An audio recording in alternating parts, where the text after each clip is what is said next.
Hello again, ladies and gentlemen. I'm Joe Handy, the Android Authority app guy, and welcome back to Android Apps Weekly. This is episode number 154, so let's get started.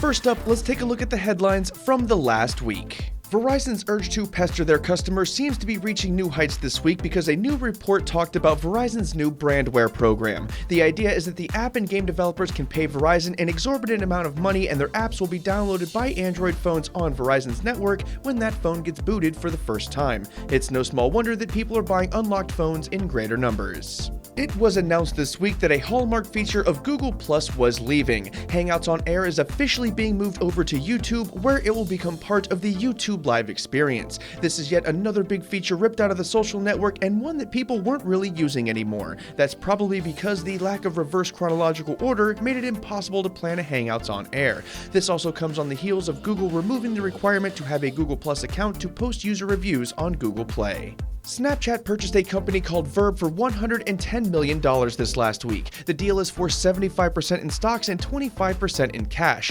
Verb is a search application that tries to show you local stuff based on your location, reviews, and whatever else they can pull from sites like Yelp.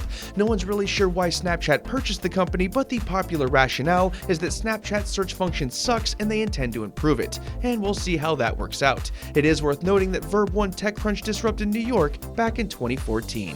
Google Play made a significant move this week by releasing a truly separate top charts for applications and for games. Previously, you could only see the top charts for apps and games, but the app section was essentially an ad hoc game section with a smattering of apps throughout. Now both sides are completely separate, so you can find apps or games instead of just games. This is great news and something that should have happened a really long time ago. The update is rolling out now, so everyone should have it sometime soon.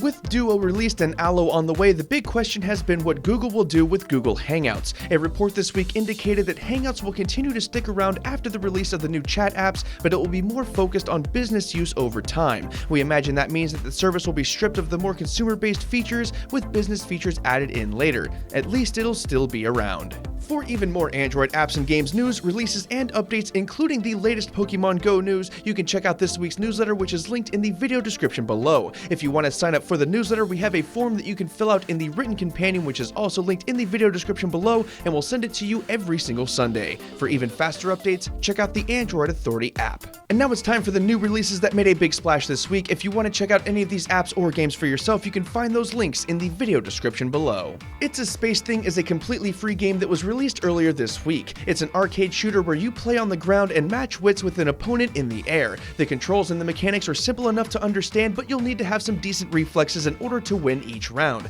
It comes with a few boss battles, power-ups, and even a local multiplayer mode where you and a friend can play on the same device. It's all entirely free, so don't expect the very best, but it's still not bad. Mars is a platformer where you must explore the planet of Mars. You do this by leaping from platform to platform and using your thrusters to make sure you make a clean landing. If you don't, you'll end up having a rapid, unscheduled disassembly. It takes a minute, but the controls are easy to grasp and it shouldn't take you long before you're floating around effortlessly. You'll also have opportunities to take selfies and unlock other characters. It also comes with Google Play Games achievements. Microsoft released a new application called Microsoft Flow this week. The idea of this application is to directly compete with apps like IFTTT. For those that don't know, IFTTT and Flow are applications that allow you to create actions that are performed automatically. For instance, you can have the service save an image to Dropbox after you post it on Instagram all by itself.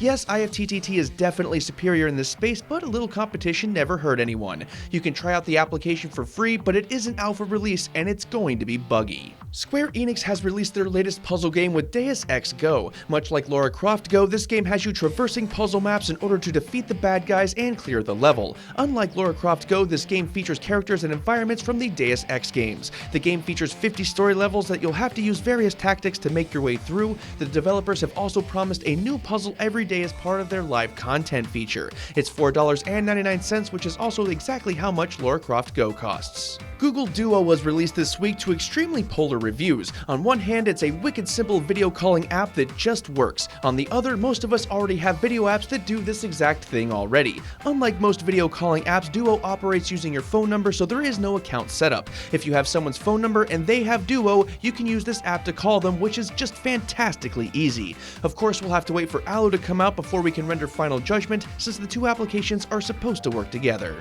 And that about does it for this one, folks. If you want to keep watching, we have our review of the Galaxy Note 7 linked up there on the screen and in the video description below. Don't forget to sign up for that newsletter and keep it tuned to Android Authority, because we are your source for all things Android. Thanks again for watching, everybody, and have a wonderful day.